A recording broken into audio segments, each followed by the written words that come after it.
Bismillahir Rahmanir Rahim. Assalamu alaikum wa rahmatullahi wa barakatuh. A very important question that comes to the minds of many is, well, what is religion?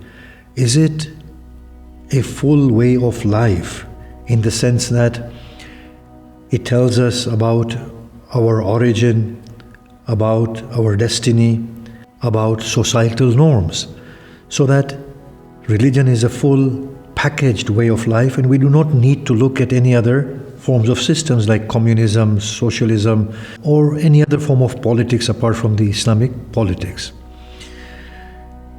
It has to be said in response that religion in essence is only God orientation, acquaintance with God, and God as the peak of our human aspirations, in the sense that humanity wants to complete itself in godliness. That is the essence of religion, and that is what religion is all about. This is an indispensable part of religion and cannot be faltered with. Everything other than this is secondary to religion. So now religion has permanent features such as the house of God in Hajj, the daily prayers, the fasting. Every community that is monotheistic has been given such ceremonies and prescriptions and prescriptive devotional practices. These are permanent features of every religion, but they are not essential features. By permanent features, what we mean is that they give identity to the bodies, and in addition, these permanent features are only there and designed as such to increase that God orientation and God centricity.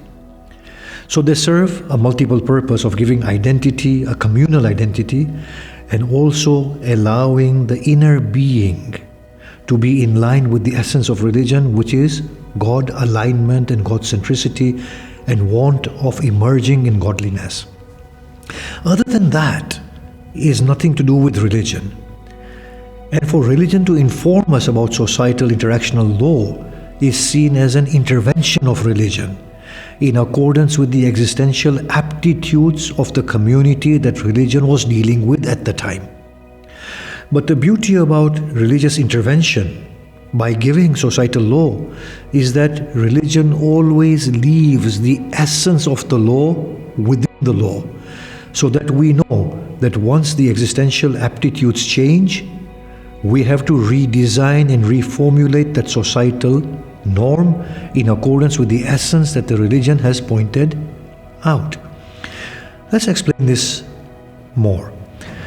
The yardstick religion gives in order to determine a sense of rights, societal rights and interactional laws is fair play, justice, notion of ihsan, being charitable, notion of human nobility. In accordance with those principles, the Quran and religion gave us our norms and societal laws. But those things that became the basis for the law are in themselves fluctuating. How are they fluctuating? This existence of ours is an evolutionary existence. We are always moving. We are always becoming refined. Our existential aptitudes are always changing. The notion of justice is that we give everything its rightful due. But the aptitudes, as they change, the notion of rightful due will also change. So for example, in a mode of society where the men are providers and women are carers, obviously the women will get half the share of inheritance and men will get double the share. But when you move away and existentially we come to a mode of society where women are providers and carers, then there is no sense in giving them half the share of inheritance. Justice in a setting where women are only carers is that women get half the share. Justice in a system where women are also providers, together with being carers, they should get equal shares. The notion of justice is giving everything its rightful due. But because the existential aptitudes have changed, the notion of rightful due will also change. Similarly, the modes of society, social systems, politics, models of governance will all change in accordance with the ever-refining sense of human nobility. So here we see that what is befitting conduct towards a child is not a befitting conduct towards a grown adult.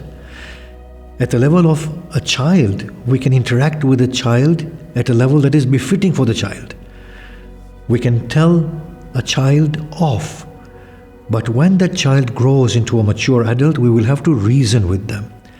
This is the way religious law, in terms of the societal interactional law is concerned, is to be seen. Now, as I said, the Quran very cleverly leaves the essence of the law within the law.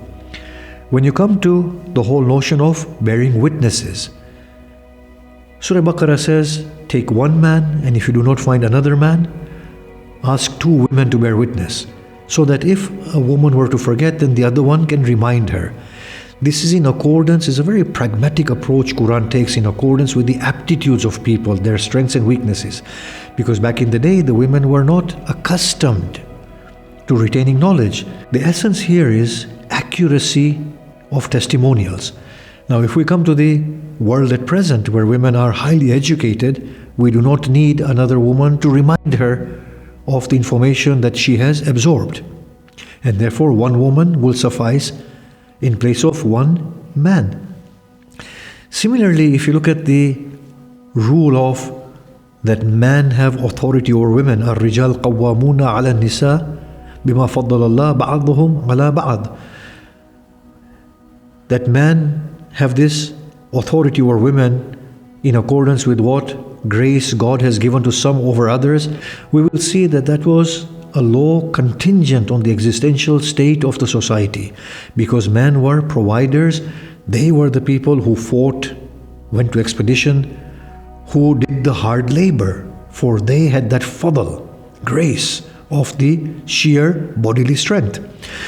Coming to the present society, where commerce and business are conducted by mind, and going to a futuristic society where wars will be conducted through drones and robots, if a woman can earn more than a man by her mind,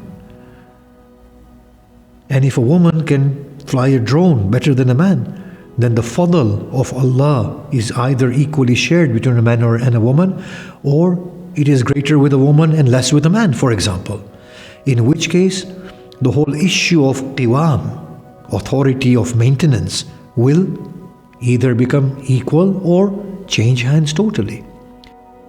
I will say therefore at the end, religion is merely God's centricity and orientation towards God, and its permanent component is in its devotional acts. The rest of it, in essence, has got nothing to do with religion. It is squarely based on the principles of human nobility and human justice that are forever refining and evolving in accordance with existential aptitudes. Wassalamu alaikum warahmatullahi wabarakatuh.